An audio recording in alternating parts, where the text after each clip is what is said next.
Hi guys, সবাইকে welcome জানিয়ে শুরু করছি cook with Plabani new episode. গত দুই ভিডিওতে শেয়ার করেছিলাম স্পাইসি মেথি পোলাও ও স্পাইসি মেথি ভেজিটেবলের রেসিপি।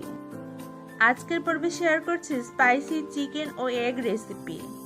চলুন তাহলে আর দেরি না করে চলে যাই মূল ভিডিওতে। রান্নার জন্য প্যানে দিয়ে দিয়েছি হাফ কাপ তেল, দুটো তেজপাতা, হাফ টিস্পুন মেথি ও তেজপাতাটা ভাজা হয়ে গিয়েছে। দিয়ে দিলাম 2 টেবিল স্পুন পেঁয়াজ বাটা, 1 টিস্পুন আদা বাটা, 1 টিস্পুন রসুন বাটা। তারপর দিচ্ছি 1 টিস্পুন হলুদ গুঁড়া, 1 টিস্পুন মরিচ গুঁড়া, 1 টিস্পুন ধনিয়া গুঁড়া, 1 টিস্পুন জিরা গুঁড়া।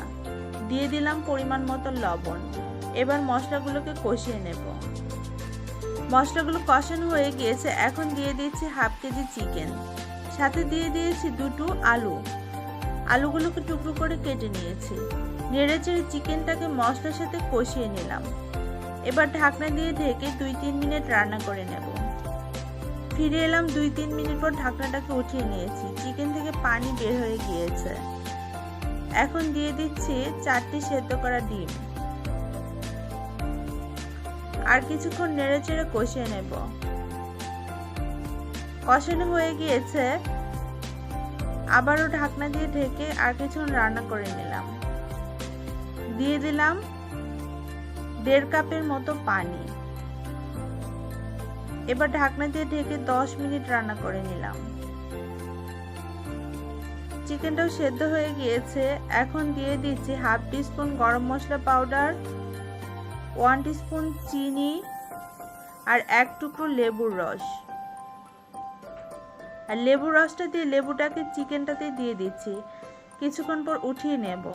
এতে দারুণ একটা ফ্লেভার পাওয়া যাবে। এখন দিয়ে দিলাম 5-6টি চেরা কাঁচামরিচ।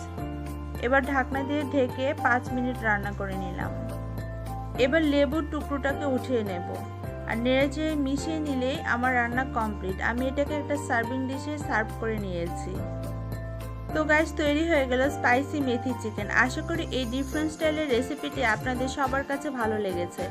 ভালো লাগলে অবশ্যই লাইক, কমেন্ট, শেয়ার করে চ্যানেলের পাশে থাকবেন। সবাই সুস্থ থাকবেন, সুন্দর থাকবেন। Bye bye.